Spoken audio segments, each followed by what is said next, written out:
할렐루야. 사랑하는 히ル스필드 가족 여러분, 오늘도 하나님 말씀을 묵상함으로써 하나님께서 주신 소원을 가지고 살아가시는 모든 분들 되시기를 주님의 이름으로 축복합니다. 2024년 8월 14일 수요일입니다. 오늘 본문은 예레미야 50장 1절에서 10절까지의 말씀입니다. 여호와께서 선지자 예레미야에게 바벨론과 갈대아 사람의 땅에 대하여 하신 말씀이라. 너희는 나라들 가운데 전파하라, 공포하라. 깃발을 세우라, 숨김이 없이 공포하여 이르라. 바벨론이 함락되고 벨이 수치를 당하며 무로닥이 부스러지며 그 신상들은 수치를 당하며 우상들은 부스러진다 하라. 이는 한 나라가 북쪽에서 나와서 그를 쳐서 그 땅으로 황폐하게 하여 그 가운데에 사는 자가 없게 할 것임이라. 사람이나 짐승이 다 도망할 것임이니라. 여호와의 말씀이니라. 그날 그때에 이스라엘 자손이 돌아오며 유다 자손도 함께 돌아오되 그들이 울면서 그 길을 가며 그의 하나님 여호와께 구할 것이며 그들이 그 얼굴을 시온으로 향하여 그 길을 물으며 말하기를 너희는 오라, 잊을 수 없는 영원한 언약으로 여호와와 연합하라 하리라. 내 백성은 잃어버린 양떼로다. 그 목자들이 그들을 곁길로 가게 하여 산으로 돌이키게 하였으므로 그들이 산에서 언덕으로 돌아다니며 쉴 곳을 잊었도다. 그들을 만나는 자들은 그들을 삼키며 그의 대적은 말하기를 그들이 여호와 곧 의로운 처소시며 그의 조상들의 소망이신 여호와께 범죄하였음인즉 우리는 무죄하다 하였느니라. 너희는 바벨론 가운데서 도망하라. 갈대아 사람의 땅에서 나오라. 양떼에 앞서가는 숫점과 같이 하라. 보라, 내가 큰 민족의 무리를 북쪽에서 올라오게 하여 바벨론을 대항하게 하리니 그들이 대열을 버리고 쳐서 정복할 것이라. 그들의 화살은 노련한 용사의 화살 같아서 허공을 치지 아니하리라. 갈대아가 약탈을 당할 것이라. 그를 약탈하는 자마다 만족하리라. 여호와의 말씀이니라. 아멘. 오늘 말씀은 바벨론에 대한 예언의 말씀이 기록되어 있습니다. 이 바벨론에 대한 예언은 하나님의 말씀이고 단순한 인간의 말이 아니라는 것을 1절부터 분명하게 말을 하고 있습니다. 이것은 반드시 이루어질 일이고 단순히 인간의 말이 아니라 하나님의 말씀, 반드시 일어날 일이라는 말인 것입니다. 이 말씀은 참된 말씀이라는 것이죠. 이제 바벨론은 무너질 것입니다. 그들의 역할은 이제 끝이 났습니다. 이것은 그들이 나라들에 행한 끔찍한 일들 때문에 그 원인이 됩니다. 이제 이 부분에서 재미있게 볼 수 있는 것은 이제 바벨론에게 일어날 일에 대한 것을 말할 때 이 히브리어가 가지는 표현하고 있는 동사 시제에 관한 것입니다. 어떤 번역 성경에서는 대부분의 동사를, 여기에 나온 대부분의 동사를 미래 시제로 번역합니다. 그것이 일어날 것이다. 바벨론이 멸망할 것이다. 이렇게 해석을 하는 것이죠. 하지만 또 다른 번역본들에서는 과거 시제로 번역하는 번역본도 있습니다. 이것이 이미 일어났다 라고 보는 것입니다. 이것이 언뜻 보기에는, 우리가 보기에는 굉장히 상반된 해석과 같습니다. 왜냐하면 아직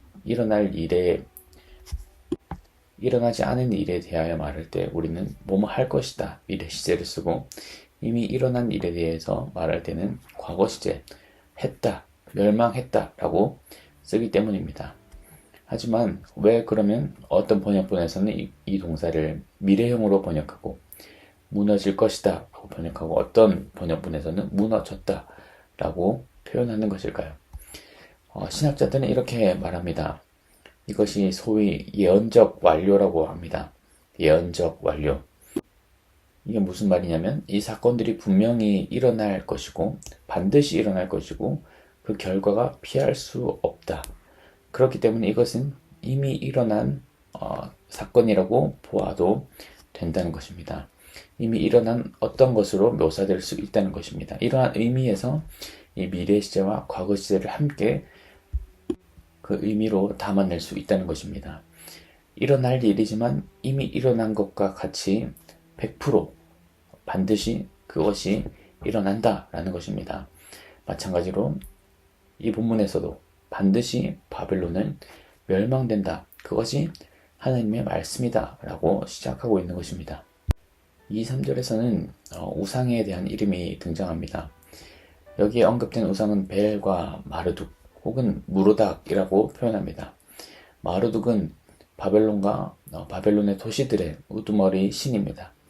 마르둑은 바벨론의 창조신학 에누마 엘리시라는 곳에서 나타납니다. 벨은 주라는 의미입니다. 우리가 말하는 주님이라는 의미입니다. 여기서 마르둑의 또 다른 이름이 사용되고 있습니다. 당시 정치와 종교는 밀접하게 관련되어 있었습니다. 모든 승리는 신을 위하여 획득될 것이고 패배는 패배한 나라의 신에 대한 수치를 가져오는 것입니다. 단순히 어떤 국가와 국가의 전쟁이 아니라 이것은 신들의 전쟁이었던 것이죠. 그러므로 정복된 나라의 신들이 바벨론의 소유로 이전되었던 것입니다.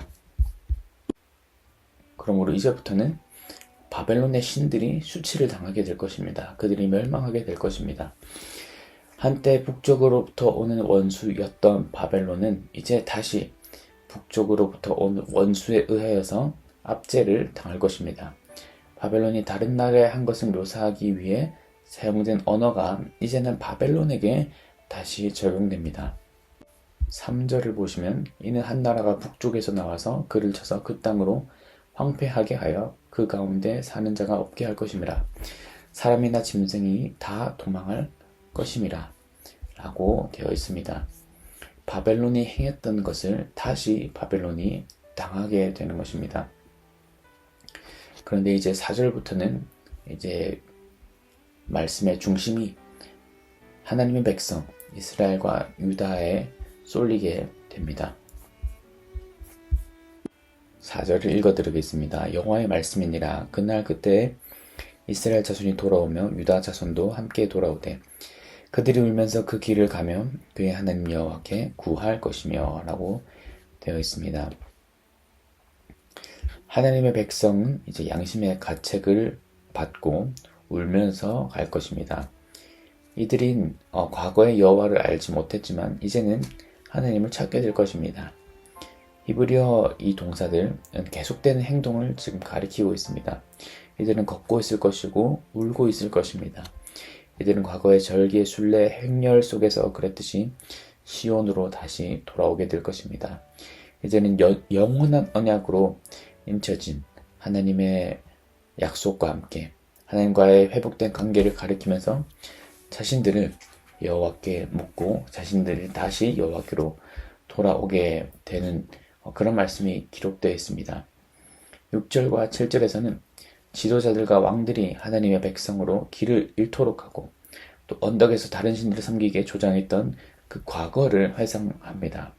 그때 백성들은 자신들이 속했던 하나님의 돌보심 속에 있는 장소인 자신들의 안식처를 잊었던 것입니다.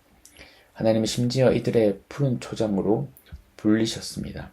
그러나 이들이 백성들이 하나님에게 죄를 지었고 이것이 원수들로 하나님의 백성을 정복하도록 구실을 주었습니다. 하나님의 백성을 자신들의 것으로 주장하도록 했던 것이죠.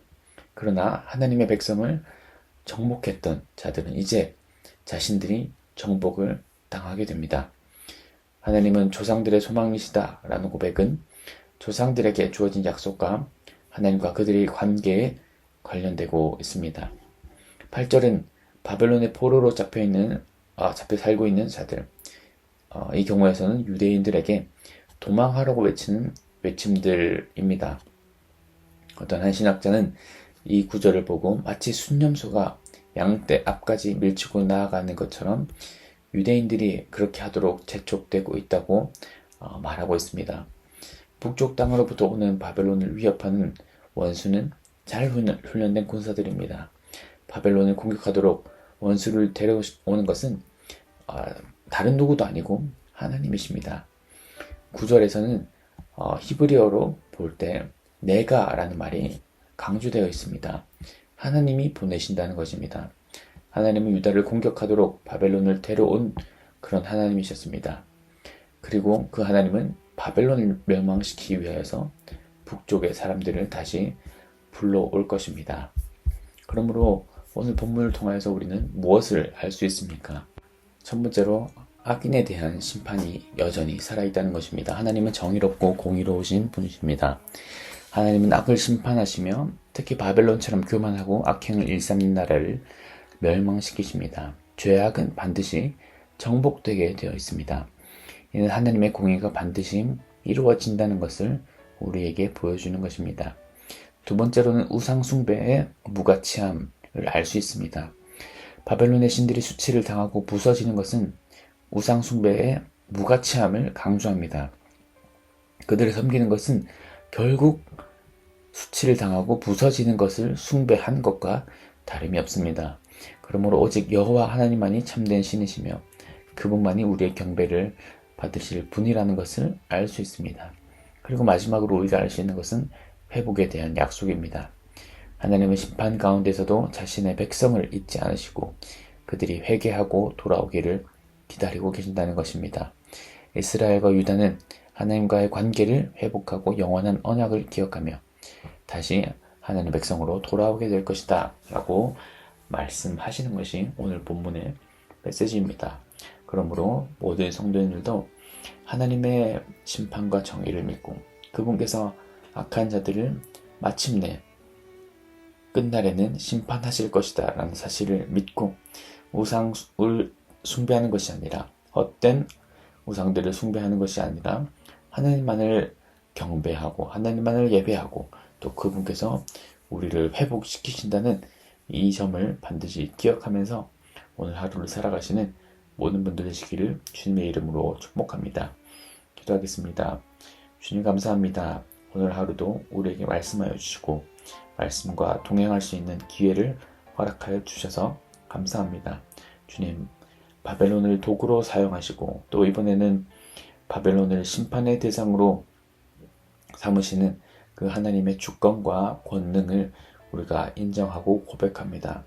주님, 우리가 헛된 우상들을 따라 살아가지 않도록 도와주시고 헛된 우상이 아니라 우리의 영원한 기쁨이 되시는 하나님, 우리를 회복시키시는 하나님만을 믿으며 살아가는 우리가 되게 하여 주옵소서.